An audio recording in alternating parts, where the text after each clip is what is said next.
eu sou a Ivana Moreira e esse é o Inspiradoras Cast, um papo entre mulheres para inspirar você a transformar o que você precisa na sua vida, acreditar que sempre dá para a gente construir um caminho muito mais legal para a vida da gente. E essa música, a gente acabou de ouvir esse trechinho, é de Ânima, do Milton Nascimento. Milton Nascimento.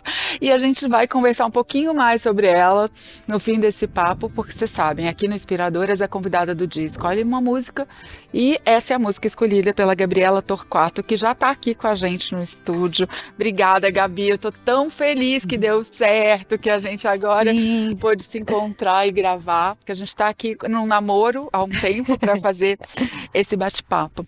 E a Gabi, gente, a Gabi é administradora de empresas, mestranda em gestão pública, mas ela é principalmente uma voz super poderosa hoje, junto com lideranças de grandes organizações para construir projetos de impacto social e também uma voz, também ou principalmente até, né, Gabi, uma voz muito potente nessa luta contra o capacitismo, né? Por ser uma pessoa com deficiência, que conhece todos os desafios, todas as lutas que a gente ainda precisa, tudo que a gente precisa avançar na sociedade nesse tema, de alguém que está aí mobilizando grandes organizações para as quais você é consultora nessa discussão. Então, eu estou muito feliz que a gente possa bater esse papo com alguém que vocês vão ver, gente. Aqui é inspiração na veia. E eu queria começar, Gabi, te pedindo para contar a sua própria história, assim, que você vai poder contar, assim, porque eu fiquei até com medo de errar as questões, mas queria que você falasse qual foi a condição que você nasceu, quais foram as questões que você teve que lidar de sempre na sua vida. Primeiro, muito obrigado. É uma alegria enorme estar aqui falando, né, nesse espaço que é tão importante, faz parte da minha vida também. Bom, falar da nossa história é sempre desafiador, né? Porque a gente sempre vai trazer um novo olhar, né? Conforme a gente vai vivendo, a gente vai ressignificando algumas coisas que a gente vive. Mas eu sempre brinco que eu tenho o privilégio de ter um lembrete diário do meu corpo, de algumas coisinhas. E isso se dá, claro, por algumas condições que eu tive congênitas, né, então de nascimento, que foi ali desde o começo uma surpresa, meus pais não sabiam, aquela coisa, né, antigamente não se fazia direito os exames, o acompanhamento, a tecnologia também era muito diferente, então ninguém sabia, foram pegos de surpresa no momento do nascimento, que eu não tinha a perna esquerda, na verdade a minha amputação ela é um pouco mais diferente, ela é mais rara, eu não tenho todo o quadril, toda a bacia, então por não ter esses ossos dificulta um pouquinho mais, né, até o processo de protetização, né, são poucas pessoas, poucas mulheres que têm essa deficiência e que ainda usam prótese, ainda andam como eu. E, né, nasci com uma outra condição que acabou sendo, na verdade, mais grave, apesar das pessoas sempre verem, né, a perna ou a não perna primeiro, eu nasci com todos os órgãos para fora do abdômen, é o que a gente chama de onfalocele, né, os órgãos estavam numa bexiga conectada ao cordão umbilical, então para fora ali já da minha barriga, então você meio que abre, joga lá, posiciona e vê como dá, né, vê se vai funcionar, por quanto tempo vai funcionar, né, e os médicos estavam tão distraídos que eles nem perceberam que eu também nasci cega dos dois olhos, eu nasci com catarata nos dois olhos, já descobriram assim quase tarde demais, fora do prazo que deveria ter, né, depois ali dos 3 meses. Então isso foram situações que me acompanharam ao longo da vida toda. Você foi submetida a uma cirurgia logo que nasceu? Assim, muitas. Né? Muitas. Eu falo que eu não tenho mais dedo para contar cirurgias. Então, desde pequenininha, muitas cirurgias, né, assim, recém-nascida, e sempre nessa angústia, né, os médicos, por isso que eu sempre brinco que eu gosto muito de dados, mas não tanto de estatística, porque eu sempre fui contra algumas estatísticas. Então, aquela medicina, né, tradicional, digamos, no sentido de que é convencional, né, do que se esperava, eu fui contra todas as marés, né, falava, não tem como você sobreviver, eu fui lá, sobrevivi, não tem como você enxergar, lá, enxerguei, né, então a gente vai se adaptando, e é muito curioso ver como o corpo de cada pessoa reage de um jeito diferente, né? E aí as pessoas falam, poxa, Gabi, mas você, né, já nasceu lutando, né, tá desde sempre ali, mas eu falo, poxa, quando você é pequena, você não sabe o que está acontecendo. Eu demorei muito tempo para perceber que eu era diferente das outras pessoas, porque eu era né? A sua referência era aquela, foi como Exato. Você nasceu. Eu descobri muito tempo até para perceber que eu sentia muita dor, porque como eu vivi sempre a minha vida inteira sentindo dor o tempo todo, eu não sabia mais que aquilo, poxa, ninguém sente dor assim o tempo todo. Aquilo era você não sangra, exato, porque as pessoas, quando você vai ficando maior, as pessoas falam, poxa, mas você tá toda machucada, você sangra. Pô, mas você não sente dor também, né? Assim, é um processo, né? E tem uma história que me marcou muito de quando minha mãe me contou, né? Porque eu não lembro disso exatamente dessa forma, de que eu cheguei em casa depois da escola estranhando, falando que as crianças estavam me espiando embaixo do banheiro, né? E sabe aquela banheiro, né, de cabine e espiando embaixo da porta. Eu falei, mãe, mas por que, né? Coisa estranha, as crianças dessa escola nova, né? Ficam me olhando. O que elas querem ver? Minha mãe, sem, né, chega aquele momento, né? Pô, vamos conversar. Acho que você precisa saber, você é um pouquinho diferente. As crianças têm curiosidade, elas querem ver como é. E eu falei, mas poxa, querem curiosidade de ver como eu faço xixi? Todo mundo faz xixi igual, não é? Não é mesmo buraco ali? Então, aquela coisa de criança, né? De você perceber que é diferente. E claro que rapidamente a gente vai, né, levando os tapas na cara da vida e sabendo que, né, não tem dúvida que isso é diferente. E acho que isso também é um presente que eu tenho da vida, de que não tinha como eu me encaixar, né? Eu naturalmente estava ali sempre quebrando as caixinhas, porque faz parte da nossa sociedade, né? A nossa cultura coloca a gente em caixinhas. Você é isso, você é aquilo, né? O que que você é? Como você se apresenta, né? É, e eu não conseguia me encaixar, né? Então eu acabei buscando naturalmente esse espaço de construção de algo novo, de ter que inovar, de ter que me adaptar, de ter que ser criativa para conseguir viver ali tudo que eu queria, né? E você fala hoje, assim, com muita leveza, porque você vai contando todos esses desafios, né? Nossa, então, mas aí também eu estava cega, mas também eram muitas questões, né, para resolver. Mas como é que foi esse processo e o que que te ajudou desde a infância a conseguir ir encontrando o seu lugar no mundo ali e se adaptando para esse mundo que, que não estava criado para a sua diferença? Sim. Sem sombra de dúvida, acho que, né, como qualquer criança, é fundamental essa rede de apoio, né? No meu caso, a família sempre foi muito presente, né? E eu tive esse exemplo dentro de casa, né? Minha família, desde sempre batalhou muito para também viver e construir a sua vida, né? Tenho o privilégio de ter ali uma ancestralidade que eu, né, falo muito potente. Então, meus avós paternos que eram feirantes e construíram a vida fazendo tanto meu pai quanto meus tios trabalhando desde pequeno ali na feira, apoiando. Meus avós maternos também. E esse cuidado muito grande na família, em buscar educação, em buscar se desenvolver, né, e ajudar o próximo. Então, esse exemplo de luta e de garra foi muito presente na minha vida, porque eu via todo mundo ao meu redor, né? A minha família sempre trabalhou muito e meu pai, meus tios, meus avós nunca tiveram férias, né? Ou mesmo final de semana direito. Era todo dia acordando de madrugada, né? Até hoje, parte da minha família, meu irmão tá lá de madrugada trabalhando. Para, né, construir a sua vida. Então, esse exemplo que eu tive dentro de casa, de que as coisas não estavam fáceis, de que não era fácil para ninguém. Então, cada um tem que fazer o seu, né? Cada um do seu jeito. Algumas coisas são mais visíveis, outras não, mas todo mundo tem a sua batalha, né? E a gente tem que, digamos, ralar para conseguir construir a sua vida. Então, esse exemplo para mim foi muito marcante, né? Muito forte. E eu sempre brinco que eu não sei de onde veio também. O pessoal fala, poxa, mas de onde você tirava tanta energia, né? Porque, de fato, quando eu acordo de manhã, eu tenho uma escolha para fazer, né? Que meu corpo me lembra, poxa, você vai ter que enfrentar algumas coisas. Seja fisicamente, porque, né, eu sei que eu vou sentir dor, não interessa se eu estou sentada, se eu estou de pé, se eu estou andando, se eu estou deitada, a prótese, né? E toda essa condição de eu não ter alguns ossos dificulta algumas questões, então me causam muita dor. Mas também pelas questões sociais, né? Que é isso, o ambiente não é feito para pessoas com deficiência, não é feito para pessoas que fogem da normalidade, né? E não só em termos físicos, o ambiente, mas desde a roupa que você vai comprar, que não considera pessoas que têm corpos diferentes, até o julgamento que as pessoas têm, né? O capacitismo de julgar você. Então eu tinha sempre que ser muito mais, porque para eu poder ocupar aquele espaço, eu tinha que provar que eu podia, né? Que eu era capaz, porque as pessoas parecem besteira, mas por achar que você não tem uma perna, que você é menos capaz, você pensa menos, ou que enfim.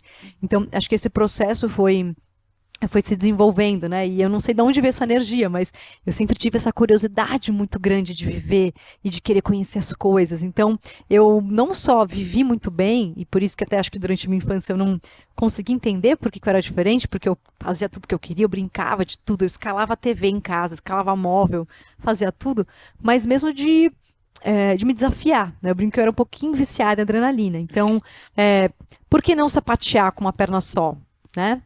Já é fácil sapatear com uma perna só. E por que não desfilar no sambódromo sapateando, chovendo, piso escorregadio? Adoro, fiz isso há alguns anos. Por que não dançar? Exato. Eu sempre gostei, né? Eu fiz uma pós em teatro, teatro musical, então isso, fiz vários tipos de dança. Estive nos palcos em formatos diferentes, né? E mesmo de escalar vulcão no Atacama a 8.000 metros de altitude, né? Por que não? Então, sempre gostei muito desses desafios, de me sentir viva, de sentir me desafiando, né? E essa paixão pela vida acho que foi me movendo muito para ir construindo também a carreira que eu fui buscando para mim, né? Sim. Isso chama muita atenção, viu, nessa história, porque hoje, né, você tem uma atuação nas organizações, mas essa sua energia era sua, na sua vida, ali na infância, na adolescência, na juventude, de quebrar barreiras. Então, acho que você tem um treino de quebrar barreiras que te ajuda nos projetos, nas consultorias que você dá hoje, né? Porque você chega em lugares, imagina que agora, nesse trabalho de ajudar as organizações a construir projetos de impacto social, programas de responsabilidade social, que você chega em ambientes que também são hostis para essa discussão, para essas temáticas. Isso te ajuda, assim, quando você olha para trás e pensa, putz, essa pessoa que sambou com prótese, que subiu nos palcos, que escalou, tem força e energia para mudar realidades tão duras quanto do ponto de vista social, né? Com certeza. Eu brinco que eu fui criando aquele calo, né? De talvez relativizar mais os problemas. Então, quando você acaba lidando sempre com problemas e desafios constantes, diários, né? Qualquer pequena coisinha que para uma pessoa possa ser besteira, para mim acaba às vezes sendo uma grande questão, né? Vou me deslocar, eu tenho que pensar em cada detalhe da roupa que eu vou usar, será que vai ter banheiro adequado para mim, né, o tempo que eu vou ficar de pé, tem muitos detalhes, acesso ao banheiro, enfim, são muitos detalhezinhos que não tem um peso para as pessoas e para mim acaba tendo um peso maior. Então você vai relativizando os problemas e as dificuldades. E isso me permitiu, acho que, transitar muito bem entre espaços. Por isso que eu gosto muito de me colocar como uma facilitadora. Não só facilitadora porque hoje eu também facilito no sentido de palestrar, de facilitar espaços de treinamento, eu gosto muito de fazer desenvolvimento de liderança, eu acho que essa visão empática, né, de entender que tem vidas com experiências muito diferentes, né? E por eu ter uma vivência muito diferente, isso me ajuda, acho que, a ser mais empática e ter uma visão um pouco mais ampla, né, dessa diversidade no sentido de experiências de vida, né, de dificuldades, de modos, né, de óticas de experienciar a vida. Então é isso, eu já transitei trabalhando com políticas públicas com o governo, né, meu mestrado é em gestão de políticas públicas, e aí eu lidava com, né, altos cargos no setor público, desde presidente da República, ministros, governador, falando com prefeitos, vereadores, né, Câmara, Congresso, até lideranças do setor privado, então estar numa mesa com CEOs ajudando a tomar decisões, e no setor social também, né, no terceiro setor. Então eu sempre gostei de resolver esses problemas complexos. Né? Poxa, educação, é simples, né, assim, super tranquilo. Por que não? Né? Então eu gosto muito desse lugar de trazer um olhar diferente, tentar simplificar. E hoje, acho que com a maturidade que eu tenho, eu consigo olhar também relacionado à minha história, porque já que a minha vida foi tão, né, assim, tão difícil, cheio de percalços, eu quero tornar a vida das outras pessoas mais fáceis. E aí tem um impacto direto nos projetos sociais, em buscar melhorar políticas públicas e melhorar, né, a desigualdade, trazer mais oportunidade para as pessoas, mas mesmo em espaços que não se espera, né, a gente mesmo numa grande empresa, hoje eu auxilio mais de 12 empresas de setores completamente diferentes e ajudando desde a gestão financeira, a gestão de pessoas, a pensar realmente uma reestruturação organizacional, buscando essa eficiência, buscando mais qualidade para os funcionários, mais impacto na ponta, no sentido do core business mesmo, né? Afinal, eu ainda sou administradora de empresas.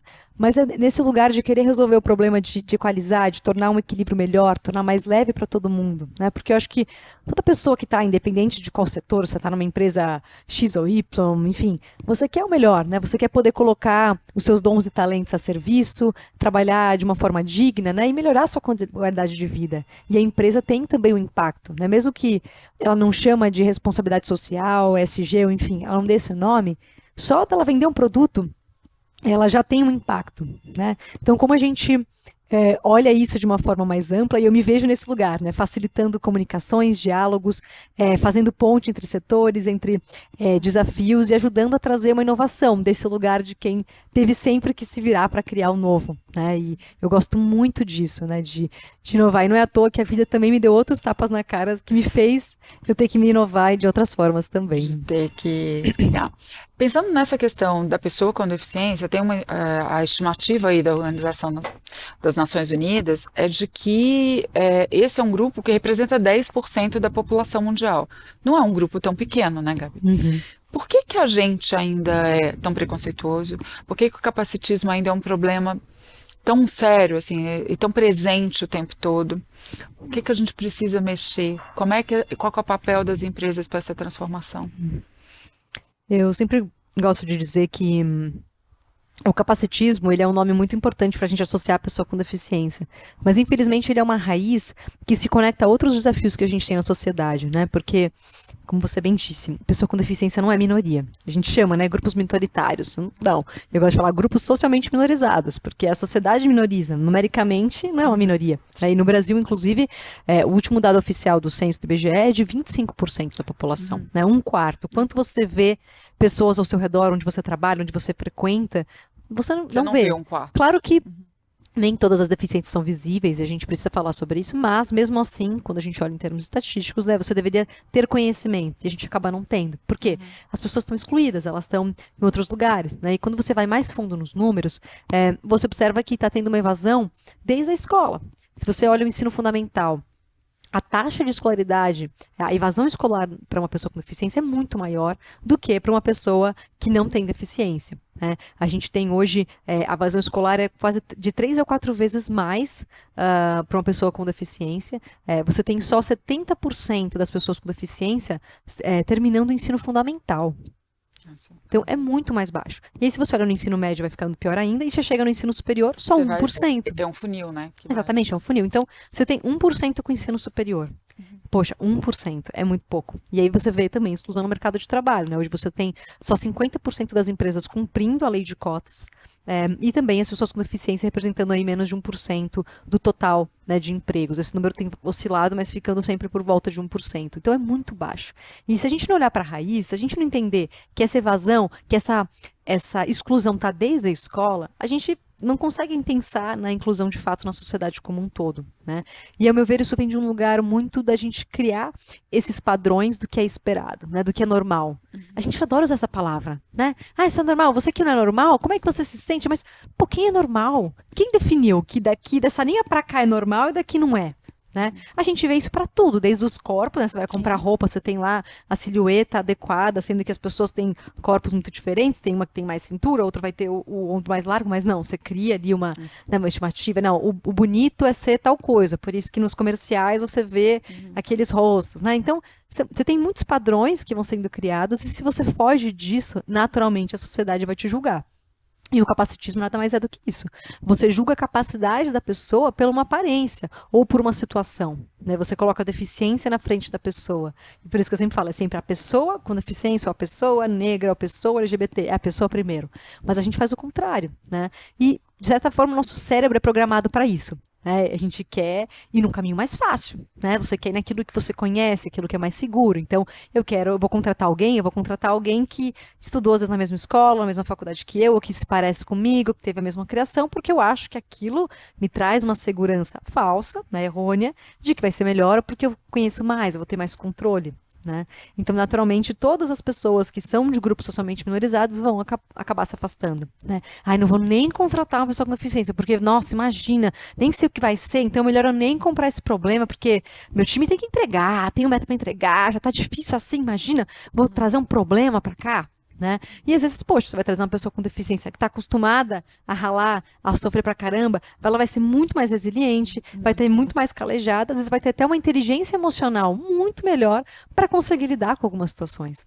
Né? E acho que a gente tem que virar essa chavinha para as empresas, no sentido mais prático, até porque eu acredito muito que se as empresas continuarem, eu brinco, pescando no mesmo laguinho, né, elas querem o mesmo perfil de profissionais. O lago vai ficando seco, porque não vai ter mais essas pessoas. Então, ou elas abrem para realmente olhar para a diversidade que a gente tem no nosso país, ou essa conta não vai fechar. E a gente já vê hoje grandes empresas que não conseguem contratar profissionais porque estão procurando do jeito errado, querem ali aquela mesma patotinha, né? O clube da bolinha. Especialmente no mercado, que cada vez você precisa de talentos, né? Que é menos a formação, o currículo, mas talentos de habilidades socioemocionais, de várias questões, e que você precisa sair do laguinho mesmo, né? Sim, exatamente. Não, e até por um processo natural, né, de mudança do mundo. A gente fala tanto que, poxa, qual é o futuro das organizações, né, das empresas, a tecnologia está vindo aqui para mudar muita coisa, mas no âmbito mais macro, né, a gente tem vários processos de modernização e de mudança cultural que vão trazer impactos, né? E a gente não está pensando também como incluir as pessoas para pensar nessas diferenças, né? Se, poxa, o mundo não vai ser mais o mesmo, a gente vai ter muita coisa que ainda vai mudar, como é que a gente olha para as pessoas de fato e tira o melhor delas, né? Assim, como é que elas podem trazer melhor o que elas têm para entregar, né? Tem várias competências que hoje nas organizações, elas não olham para fazer uma avaliação para contratação, ela olha ali o currículo, qual que é o seu selo, né? Eu sempre brinco nisso, né? Qual que é o selinho? Ah, se estudou em tal lugar, a pessoa é boa, mas quem disse? Ela pode ter sido o pior aluno, ter entrado de favor, né? Dado uma carteirada lá, mas não, tal faculdade é boa, tal escola é boa, né? Você se prende a selos. E às vezes uma pessoa que não teve as oportunidades, que teve um trabalho que não é tão glamouroso, tão reconhecido, ela pode ter muito mais para entregar em termos de competências. Então, esse olhar para competências socioemocionais é muito importante. E tem uma formulazinha que eu sempre falo nas empresas, que eu acho que resume muito bem isso, é que todas as pessoas têm uma potência, né? Ela tem uma potencialidade do que ela pode entregar. Agora, a performance dela vai depender do quanto ela tem de barreiras para poder exercer essa potência, né? Então, é como se a potência que você tem para entregar, ela fosse ser, né, o performance que você entrega hoje, menos essas... desculpa, a sua performance vai ser a potência que você tem, menos as barreiras do ambiente. Então, se eu tenho um ambiente de trabalho, eu com uma pessoa com deficiência que não tem uma perna, vai lá e tem um monte de escada, umas rampas, aqueles terrenos super, né, cabulosos, obviamente eu não vou conseguir performar igual, porque se eu tiver que ficar subindo e descendo aquilo, eu não vou ser a mais rápida. Então, não faz sentido eu ter um emprego que seja... depende disso. Exato. Mas... em termos emocionais, né?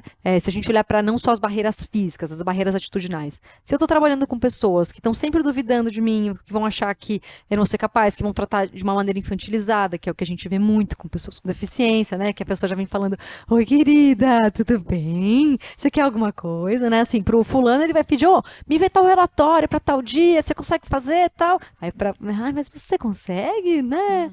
Ivaninha, você consegue me entregar, né? Às vezes mulher também tem essa questão, né, de gênero.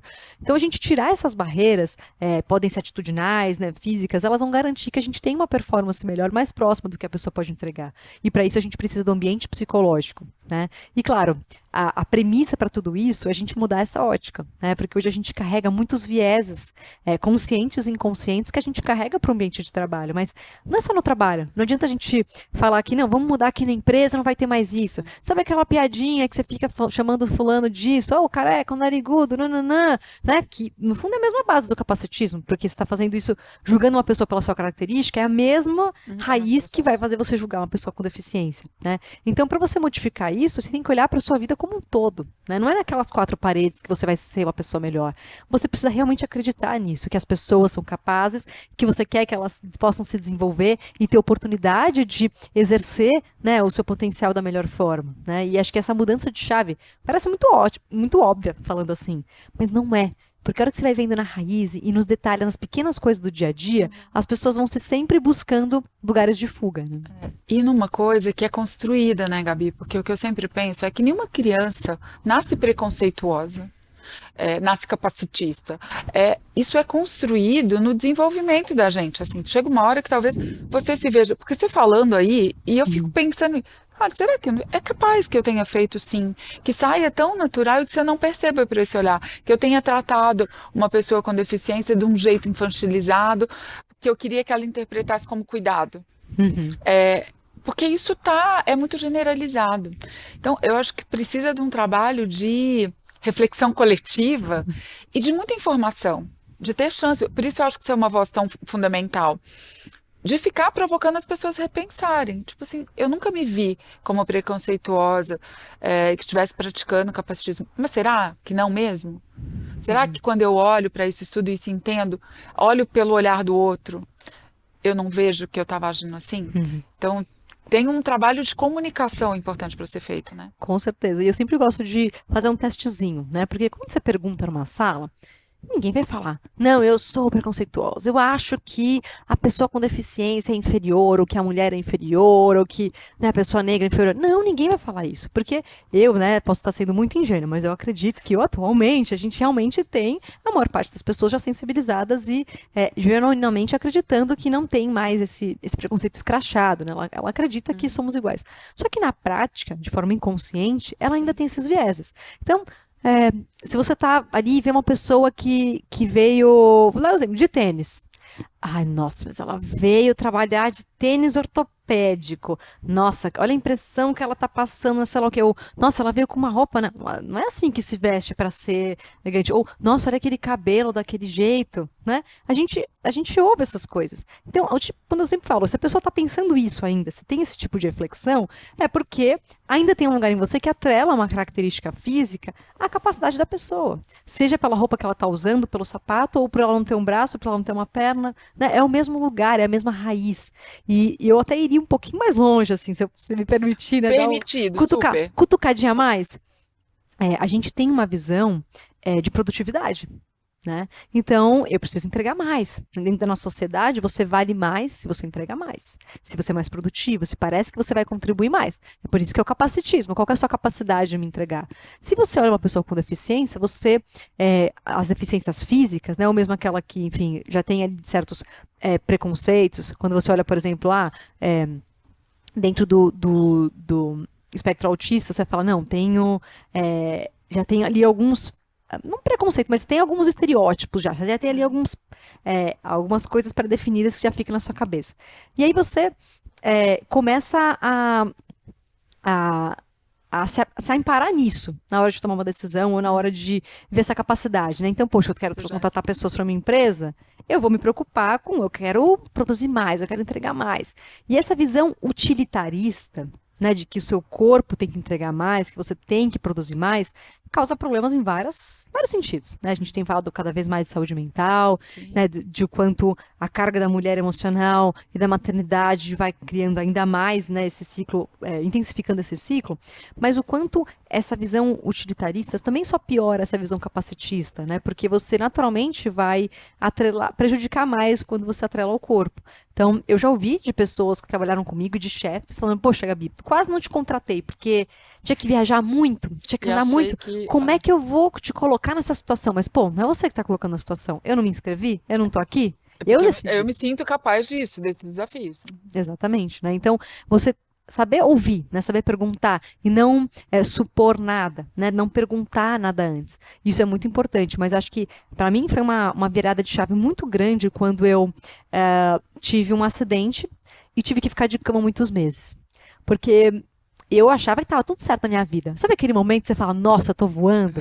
Né? A sociedade estava ali me aplaudindo, eu estava fazendo um monte de coisa, eu tinha feito uma pós, estava terminando palestra, TEDx. Exato. Um monte de coisa, estava sempre em Brasília, tinha acabado de fazer evento, né? Já contato direto com o presidente, ministros, blá, blá, blá, um monte de coisa, aquela vida super corrida, ponte aérea toda semana. E aí, além disso, ainda estava em cartaz no teatro, desfilava no carnaval em ala coreografada, escalava vulcão, fazia a trilha de 20 quilômetros no meio da Mata Virgem, aquelas coisas. E aí, de repente, do dia pra noite, estava fazendo uma escalada indoor, e eu quebrei meu joelho e rompi o ligamento. E eu tive que ficar 4 meses sem pôr o pé no chão. Mas quando você não tem uma perna e você não tem os ossos da cintura, fica mais difícil, porque você não pode usar muleta. E aí, hoje em dia, você não engessa, eu tinha que ficar com a perna esticada, então eu tinha que ficar de cama, eu não conseguia nem usar a cadeira de rodas, né? Então eu fiquei 4 meses vivendo na minha cama. A pessoa que era pilhada, que não parava. Eu não tinha visto nunca nenhuma série inteira, porque eu não conseguia sentar, parar pra ver. E de repente, tudo que eu entendia por vida desapareceu. Era como se tudo aquilo que eu tivesse empurrado para debaixo do tapete, sabe? Aquelas coisas que você vai tentando esconder. Eu tropecei na minha própria sujeira e me quebrei literalmente, né? E isso me fez perder minha base e ter que repensar muita coisa, né? E aí foi aí que eu fui percebendo essas ciladas da nossa sociedade que a gente vai caindo. Por que você faz um monte de coisa, a sociedade te aplaude, você vai ganhando novos selos, e aí, se você tem aquele selo que você fez o mestrado tal, que você fez tal palestra, que você fez TEDx, você parece melhor, né? E aí você vai se encantando e se perdendo nisso. E eu fui vendo o quanto eu tinha criado uma armadura para me defender e para não sentir. Para não sentir aquela dor. Porque o quê? Você tá morrendo de dor? Você vai ficar parada sentindo dor? Você faz o quê? Vou produzir, vou fazer, não vou parar. Aquela Né? adrenalina vai te movendo, né? Do reconhecimento, do trabalho, da entrega, do resultado. Exato. E aí, quanta coisa eu não estava olhando, né? Ou quanta coisa eu não conseguia parar para olhar. Então, eu gosto muito. E aí foi que eu comecei a explorar outras técnicas, até porque eu tive, enfim, vários problemas depois disso, porque eu coloquei placa, a pino infeccionou, e essa infecção eu tive que operar e tirar de novo, mas aí deu infecção generalizada. Então, eu quase morri e quase amputei minha perna. Eu fui para a cirurgia falando: amputa aí sua perna.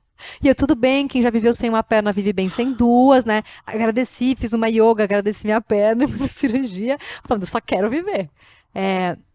E depois disso eu tive. Pegou bem na época de começo de pandemia, então eu brinco até que eu fiquei em isolamento antes, né, da pandemia.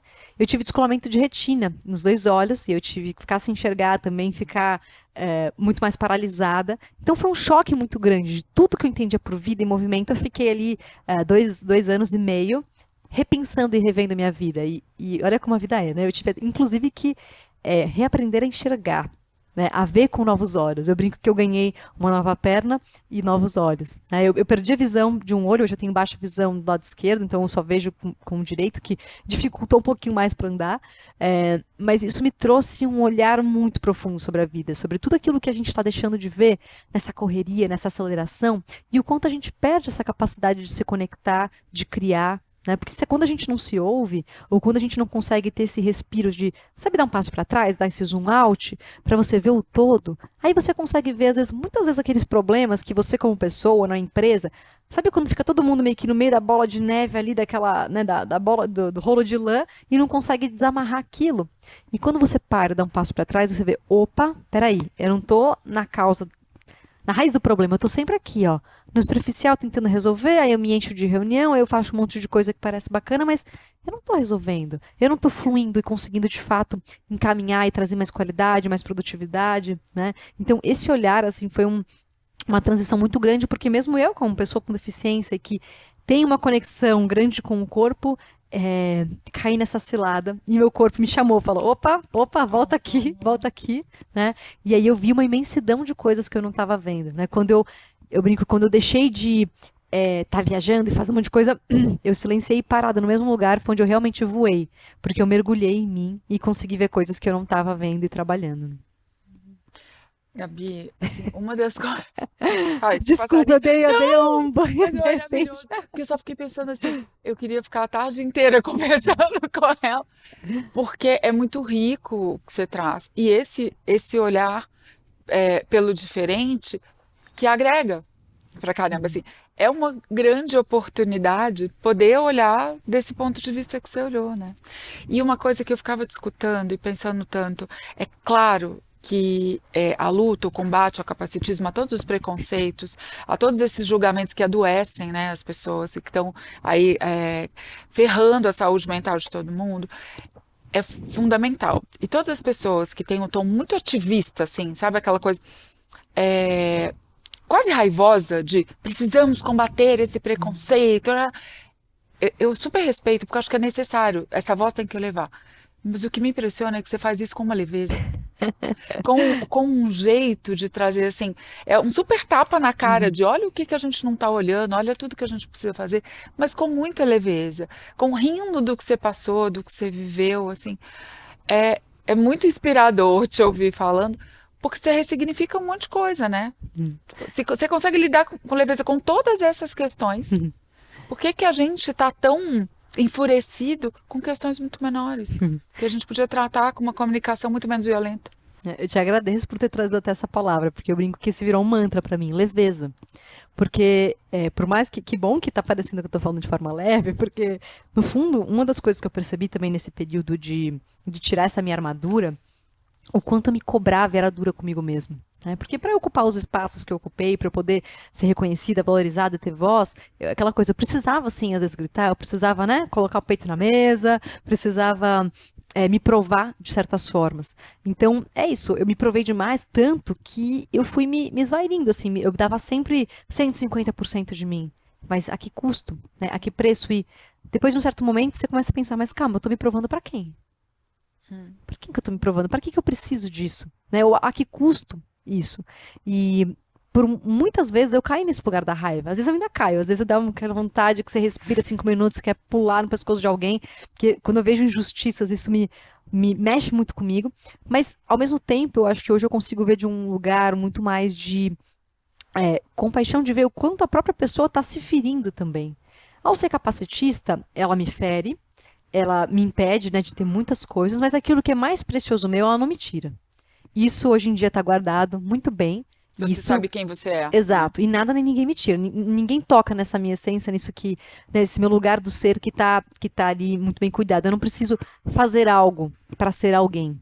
E isso hoje na nossa sociedade ainda é muito forte, né? Você tem que fazer algo para ser alguém, você tem que ter um cargo, você tem que estar atrelado a uma empresa de um nome X bonito que te traga tal coisa, né? E eu tenho tentado justamente tirar um pouco disso, né? Até por isso que eu tenho trabalhado mais como consultor independente, trabalhando com empresas diferentes, segmentos diferentes. Adoro, né, ficar ali aprendendo e fazendo essa ponte entre várias visões. Mas esse lugar de cuidado com as pessoas, de que, poxa, essa pessoa tá me ferindo é porque ela tá se ferindo primeiro, eu fico pensando o quanto ela tá se machucando. E eu já fui essa pessoa, eu era muito dura comigo mesmo. Porque é isso, eu tinha que me provar, então eu tinha que ser mais e eu não aceitava errar. Até hoje ainda sou um pouco assim, se eu erro ou se eu faço alguma coisinha, eu sofro muito. E eu falo, não, eu quero leveza, eu não mereço mais sofrer. Já deu de sofrer. Eu já tenho as dores que eu não consigo negociar. Então, o que eu puder tirar meu sofrimento, eu tenho que tirar, porque eu mereço. E saber que eu merecia isso já foi um longo processo, né? Então, quando eu vejo alguém ainda nesse ciclo né, vicioso que a sociedade às vezes acaba te colocando, né, ciclo produtivo, você tem que fazer mais, você tem que ser isso, tem que ser aquilo, você tem que ter tal selo, você tem que, né, conseguir tal coisa, e como as pessoas julgam de um jeito muito duro, eu vejo o impacto para elas, quantas pessoas estão adoecidas por causa disso, ou que parece externamente que a pessoa tá ótima, mas às vezes a extroversão dela é só para disfarçar, né, todos os As remédios outras tarja preta que questões. ela toma e, claro, né, sem nenhum problema, que bom que tem um remédio para ajudar, né, não é esse o ponto, mas no sentido de que ela tá escondendo um monte de coisa que ninguém tá vendo, né, e acho que o processo foi o contrário, de tirar essa armadura. Eu brincava que eu não quero mais que as pessoas me chamam de super-herói, né, de super-heroína, eu quero ser super-humana. Super-humana mesmo, no sentido de ser humana, de mostrar minhas vulnerabilidades, de poder falar assim, eu tô morrendo de dor hoje, ou eu tô com isso, eu tô com aquilo. Isso é difícil, vamos falar sobre banheiro.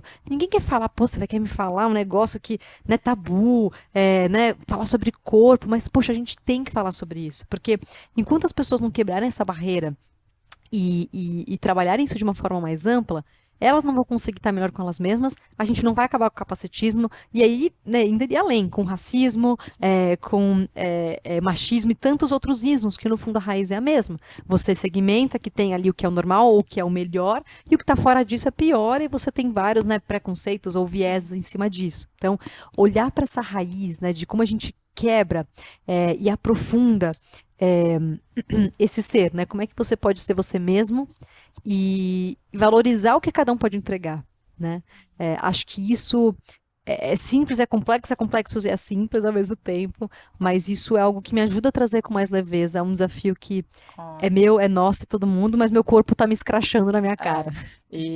Do lado de cá eu sinto que você caminhou bem na coisa da leveza. Você já está aí bem perto das suas metas. E acho que tem um pouco, de uma certa forma, você até já passou por isso, mas eu queria, Uhum. caminhando aqui para o fim, te perguntar, olhando para toda essa trajetória, tudo que você aprendeu com as questões das diferenças que você teve que lidar na sua própria vida, no seu próprio corpo, se tivesse que dar um conselho para as ouvintes da Nova Brasil FM, assim, o que que é a grande conquista? O que foi a grande sacada que te permitiu superar todos esses desafios e estar nesse ponto de se tornar uma pessoa muito mais leve? Eu vou trazer uma frase que eu usei no meu TEDx, né? De que o seu corpo é o seu mapa do tesouro.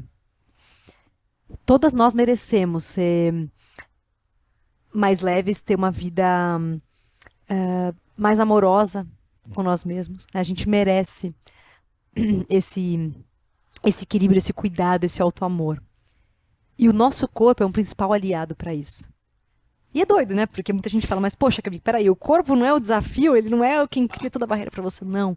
Porque, no meu caso, o corpo me mostrou muita coisa que eu não estava vendo. Seja, né, quando eu nasci, seja depois, quando ele me fez passar Parar por e outras dificuldades.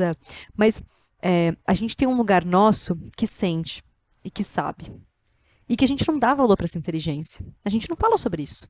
A gente valoriza só o mental, né? Eu penso, eu sou, eu existo, é isso. Não, tem uma inteligência muito maior, porque a mente, ela mente. A mente, ela tá ali te enganando.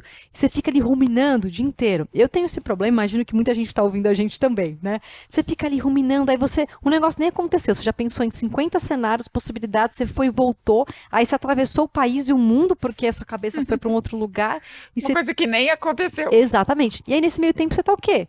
Se enchendo de peso, né? Carregando um peso, um sofrimento que não tem sentido, né? E todo mundo tem a sua bagagem, você tem a sua mochilinha. Todo mundo anda pra lá e pra cá com a sua mochilinha. Só que a gente pode escolher os pesos que a gente coloca nessa mochila ou não. Eu quero carregar minhas memórias. Eu quero carregar quem eu sou, minha história. Mas tem coisa que eu não quero carregar. Porque chega depois, né, a gente chega em um certo momento, a gente está todo curvado carregando um peso que não tem necessidade.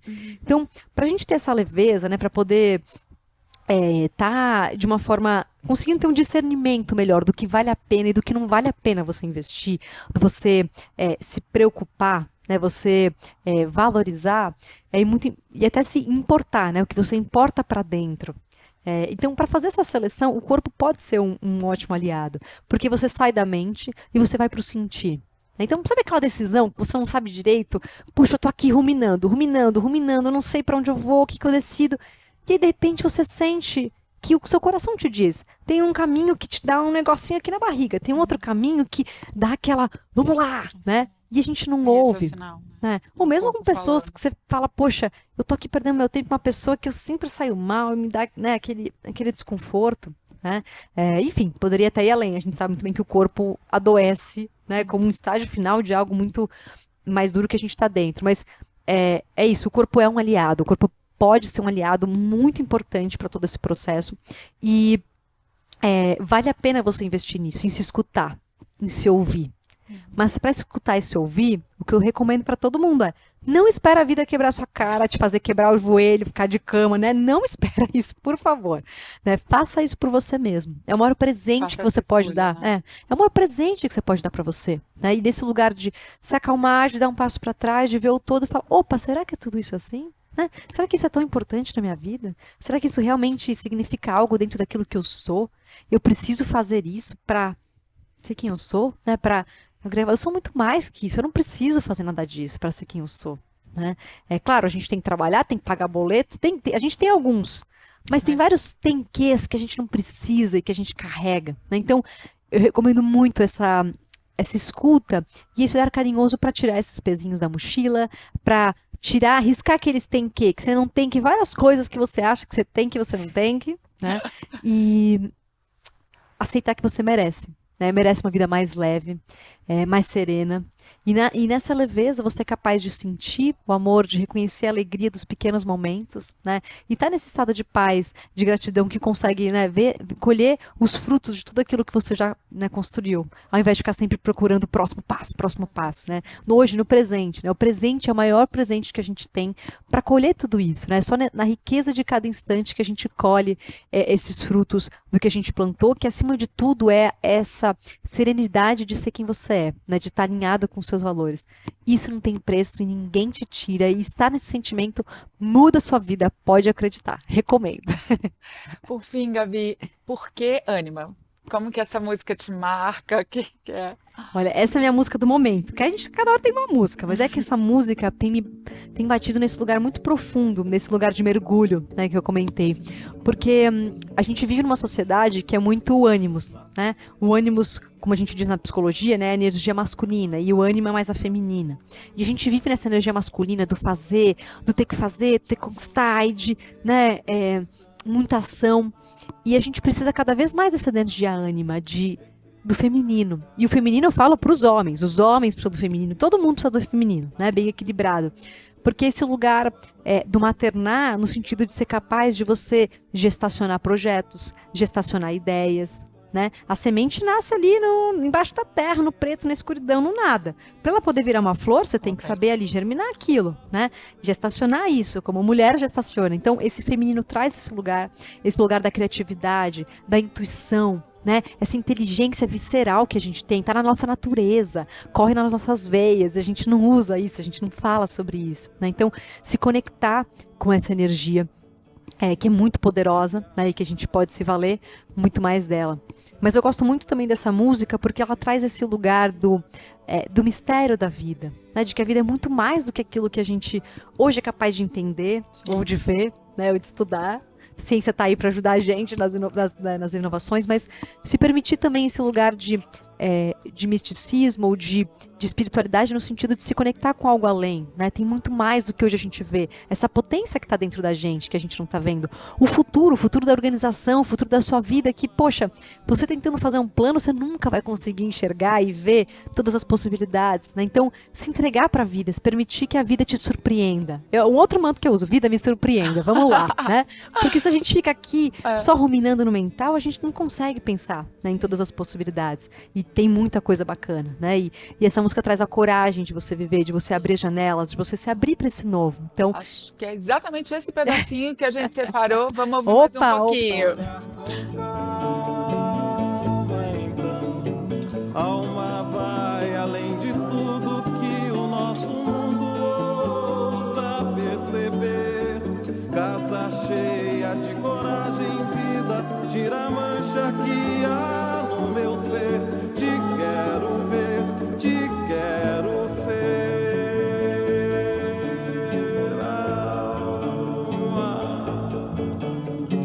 viaja nessa procura toda de mil vida. É isso, nossa, bem te tudo quero isso que ser. falamos, É te sobre quero isso. ser. Coragem em vida. Talvez tenha sido essa ânima que me trouxe até aqui, né? E é o que eu desejo para as pessoas, que elas possam ser de verdade, né? Ao invés de ficar buscando ser uma coisa, ser um cara, ser isso e aquilo. Ser, né? É tão simples e tão essencial, né? É para isso que a gente está aqui.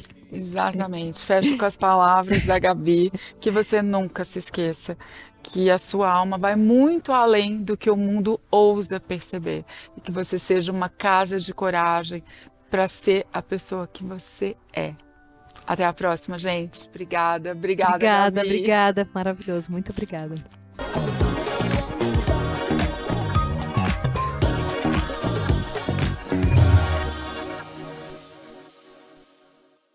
Oferecimento Eduz, a plataforma para quem quer vender e ensinar online.